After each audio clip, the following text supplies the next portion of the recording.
out all about be a flag pan vehicle. Looking at the crowd, but load the supporters from school and community too. People nothing at distance, some a listen pan radio, but some a watch it on TV too. Country and town unite for one reason. Yeah, Andre Smith, Jermaine Page, his assistant, and of course Omar Hines, the fourth official. Charlie Smith, and their starting lineup sees Deontay Gary in goal. Kevon Gale, Reese Clayton, Trevon Lower part of the back line, Stephen Emmanuel, Michael Smith, Kevin Richards and Jamodi Duane in the middle of the pack, and up top Daniel Clark and D'Anthony Stevenson on the wings, supporting their striker Raekwon Stoney. He scored 3 goals so far. 3-4-3, the regular Charlie Smith formation. It will be no different today. Stoney with 3 goals, Pringle with 2, and they'll look to rectify that blank that they recorded against Calabar. Malik Williams, of course, is between the sticks for Kingston College. Rajay Ziminiz, Robert Siao, O'Neill Bryan and Kamal Patterson, the back 4 in the middle of the park. Dejon Green has been asked to play in the holding role for KC. Kajay Fletcher and Jaheem McLean will join him in the middle of the park. Alex Hislop on the left with 4 goals to his name so far. The 13-year-old Kelvin Brown, who scored a wonder goal in that last televised matchup, is on the right-hand side. Deshaun Byfield, of course, is the centre forward. And we're looking to see Kingston College playing some attractive football again this afternoon. Brown was actually runner-up his goal in terms of goal of the week. 4-3-3 is what KC will play.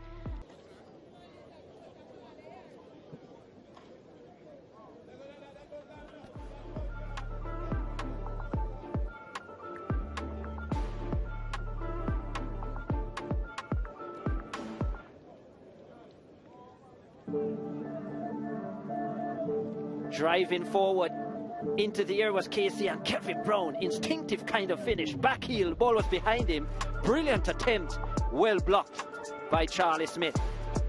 Deshaun Byfield down the left hand side, getting that ball into the area. Then Charlie Smith had to bet up the first half in and around that 18-yard area, but just couldn't really create a lot of opportunities. This is the best of them, and Stoney trying to get in almost, but Williams did well, strong enough, and it was cleared by the man of the match, Brian, in the right place at the right time in that first half. Then this scenario, the best for Kingston College in the first half.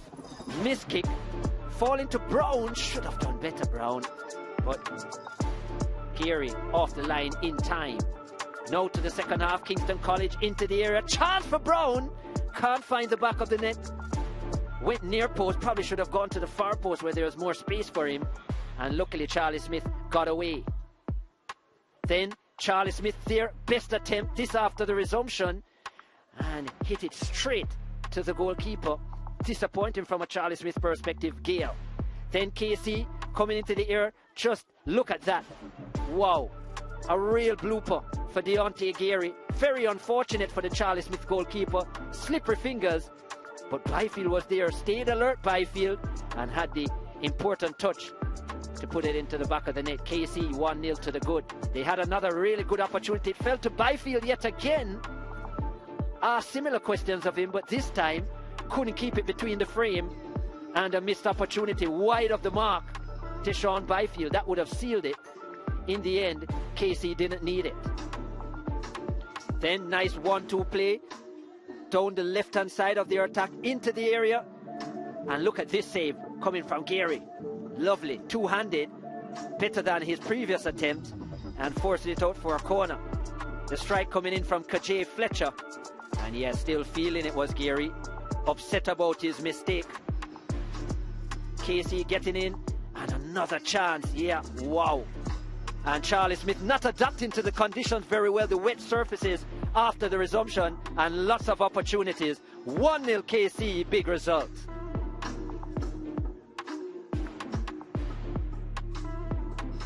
Seven shots on target from 13 attempts for Charlie Smith, but couldn't get a goal today. 4 on target from 15 attempts from KC, and the all-important 1 goal. There was 1 yellow card each, shown by Carvel Banton, the referee. 4 corners for Charlie Smith, and they only had 45% of the possession, majority of the possession for Kingston College, and they made the most of it. An important win to confirm their position at top of the table. 15 points from 5 games, 1-0 KC after 90 minutes. Let's hear from our man of the match, who is with Janae, none more than O'Neill Bryan. congratulations, O'Neill. You are the man of the match for today. Well, O'Neill, the last time I saw you was at the Heidel match. You got a red card, but now you're getting the man of the match award trophy. How does it feel? Well, it's a great feeling to know that I sit out the game and come back after, play a great game today again. As our coach always tells us, to stay focused and go out there and do our best, and we get the result. Well, defensively, you did play well on the pitch today, but considering the circumstances, the weather, the lightning, you guys were in the bus for a bit. How did that affect you today? Well, it not negatively, because when we go in the bus, we try to build our vibes. You know, say if we come back out here, we're gonna just do what we have to do and get the 3 points. Okay, and talk about your team. You guys are on the top of the table, and you guys have another 3 points today. How does it feel? Well, it's a great feeling, you know, it's an advantage to go forward. So we have to just keep up the good work and do our best. Well, congratulations on you. Thank you. And now we have a chance to talk to the head coach of Kingston College, no other than Mr. Vassar Reynolds. Coach, we saw the weather conditions today and the stoppages in the game. How did that affect you and more so your boys? And how did you keep them motivated during that break? At one time we figured that was it in terms of the game, but as soon as we got the news that there was a possibility, we asked the players to shift the mindset a little bit. And what we came out here and did after the break, it indicated that we were pretty ready for the restart of the game. Well, Coach, you did talk about the development of these boys and that it's a young squad. So you got the win today, but how are you going to keep this team from not being complacent for the rest of the season? No, we continue to our rebuilding process. We don't want to get ahead of ourselves. We take it as it's come. One thing that we're doing is treat each game as it comes. So we continue to develop and we continue to improve match after match, and that's the focus for the remainder of this round. Okay, Coach, you talk about treating the games as they come. So what does this game mean for you today, the win? It meant a lot. It meant that we would have accumulate some points at the end of the group, which is what we wanted to do today, bearing in mind that the Idle and the Calabar match, which should have been played, somebody would drop some points. So we had that in mind, and we are pretty satisfied with the result today. Okay, so Coach, thank you. You're welcome. No talk about the flag pan vehicle. Looking at the crowd, but load of supporters from school and community too. People nothing at distance, some a listen pan radio, some a watch it on TV too. Country and town unite for one reason.